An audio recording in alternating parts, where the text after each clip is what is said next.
Attention all senior citizens! Sa araw po na ito ay pag-usapan natin ang 3,000 pension payout release na mangyari po sa August 12, 2026. Ito ay pension para sa mga seniors. Alamin ang buong katotohanan sa balitang ito. Sa araw po na ito, ibibigay ko ang 6 na bagay na dapat niyo pong makuha sa aking vlog. Unang riyan, ang mga lugar kung saan may magaganap na payout sa social pension for indigent senior citizens. Pangalawa, ano ang oras po ng payout? Pangatlo, saan gaganapin ang payout? Pang-apat, sino-sino po ba ang mga kasali sa payout? Pang-5, ano ang kompleto requirements na dapat pong i-ready? At pang-6, mga dagdag alaman patungkol po dito. Kaya naman, inaanyayahan kita na tapusin mo ang video na ito hanggang sa dulo nang sa gayon makuha mo ang punto ng video kong ito. At kung gusto mo ang ganitong content na pinag-usapan ang benepisyo, mga payouts, ay don't forget to subscribe or follow nang sa gayon po kada upload ko ay maging updated ka at hindi ko napapatayin pang oras na ihatid sa inyo ang mga balitang ito. Let's go! Ang una nating lugar na po-usapan ay ang Aloran, sa LGU po ng Aloran. Dahil meron pong maganap na payout sa social pension for indigent senior citizens sa Aloran Gymnasium sa morning ang Zamora, Sinampongan, Balintonga, Santa Ana, Culpan, Banisilon, Taguanaw, Mohon, Makawa at Burgos. Sa hapon naman ang Tubod, San Pedro, Manamong, Nabona, Turil, Ibabaw at Dalisay. Sa Kaibiran ay meron po maganap na payout sa August 12, 2026 sa Social Pension for Indigent Senior Citizens. Sa alas 9 ng umaga, ang Barangay Asug sa Asug Barangay Hall, Barangay Bariles sa Bariles Barangay Hall, Barangay Look sa Look Kalahi Center. Sa alas 11 ng umaga, ang Uson sa Uson Covered Court, Manlabang sa Manlabang Covered Court. Sa laon ng hapon, ang Binuhangan sa Binuhangan Covered Court, Kawayanon sa Kawayanon Covered Court, Kabibihan sa Kabibihan Covered Court. Sa alas 3 po ng hapon ang Villa Vicenta sa Villa Vicenta Covered Court, Union sa Union Barangay Hall at Maurang sa Maurang Covered Court. Sa Barangay San Carlos, meron pong maganap na payout sa social pension sa August 12, 2026, alauna po ng hapon at maganap po ito sa Barangay Santo Niño Covered Court. At ito po ang mga listahan sa mga pangalan na kasali po sa kukuha ng payout. Pakipost lamang po ng video ito nang sa gayon po ay makita po ninyo ang mga pangalan sa kasali.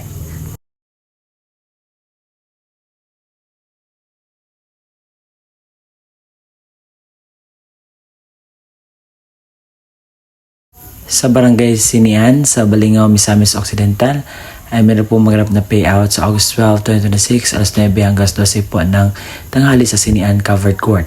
At ito po ang mga kompletong pangalan sa kasali po sa kukuha ng pensyon sa sabing araw.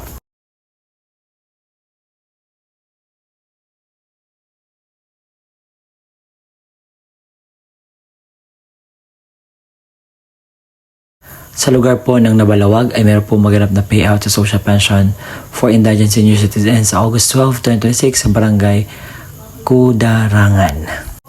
Sa Baguio City ay meron po maganap na payout sa August 12, 2026 alas 8 hanggang 4 po ng hapon ang inyo pong payout. Sa munisipalidad ng Aritao ay meron po maganap na payout sa social pension for indigent senior citizens sa August 12, 2026 sa alas 10 po ng umaga. At ito po ang mga pangalan sa kasali po na kukuha ng pensyon.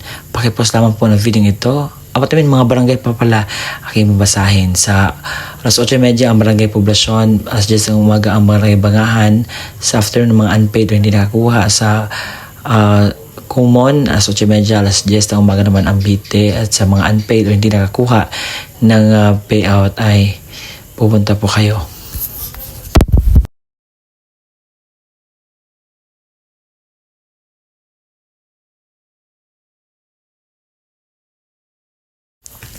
Sa Dianatun Naim Gymnasium ay meron pong maganap na payout sa August 12, 2026 sa morning alas 8 ng umaga sa Sandab, Madaya, Sundig at Timbab.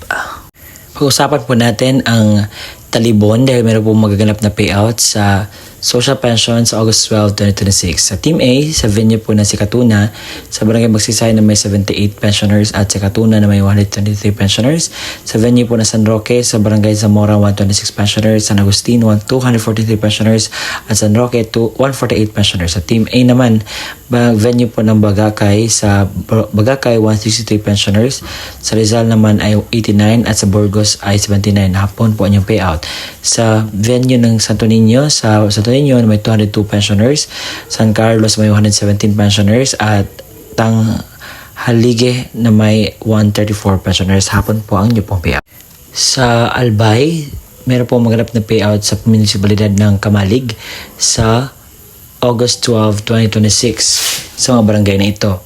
Sa venue po ng Kotmon Covered Court, sa Barangay Panoypoy, 82 pensioners, Pabunga, 12 pensioners, De Rosario, 83 pensioners, Magugon, 49 pensioners, Taloto, 83 pensioners, Tapalcon, 92 pensioners, Maninilia, 84 pensioners, Taladong, 113 pensioners, sa Kotmon na may 227 pensioners, Solong na may 53 pensioners, Kumon, 119 pensioners, Bungabong, 74 pensioners, Binitayan, 47 pensioners, Taguytoy, 60 pensioners.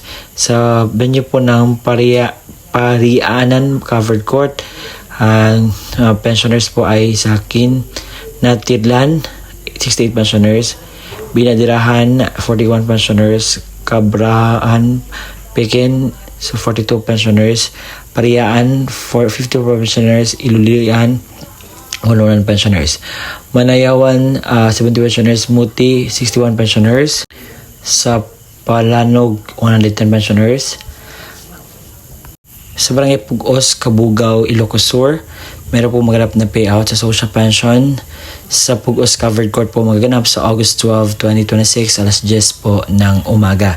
At ito po ang mga listahan sa mga pangalan na kasali po sa kukuha ng payout.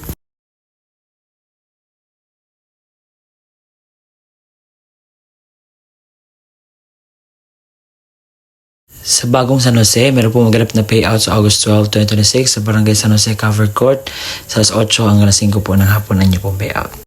Sa Barangay Gango, Osamis, meron po maganap na payout sa August 12, 2026 alas 1 ng hapon sa Barangay Gango Covered Court.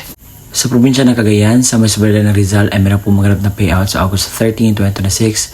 Sa Liwa Barangay Hall, ang mga barangay na payout ay Barangay Liwan, Minanga, Arno Turo, Namungkaran, Anongo at Tunggan. Sa Nangurungan Gymnasium. Sa hapon naman ang Balokanag, Kadanggaw, Kapakwan at Manuan. Sa warehouse ng Gadanggaw ang inyo pong payout na magaganap.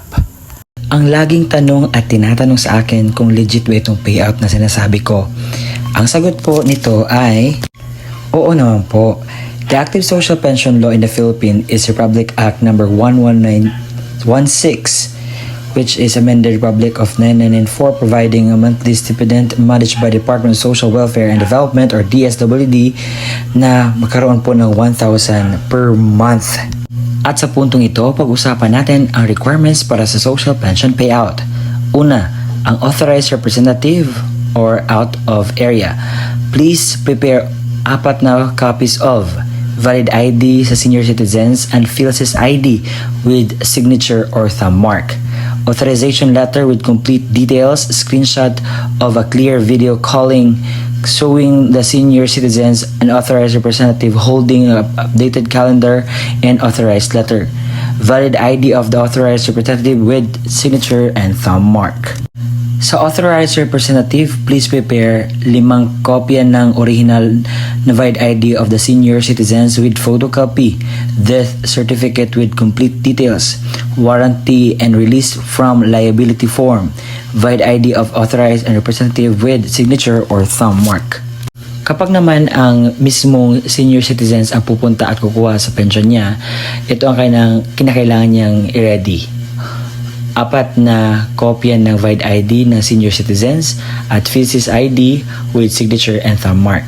Ang authorized representative or bedridden, please prepare 4 na kopya ng original VID ID of the senior citizens and PhilSys ID with signature or thumb mark, authorization letter form, photo of senior citizens together with authorized representative holding an updated calendar, VID ID of authorized representative with signature or thumb mark.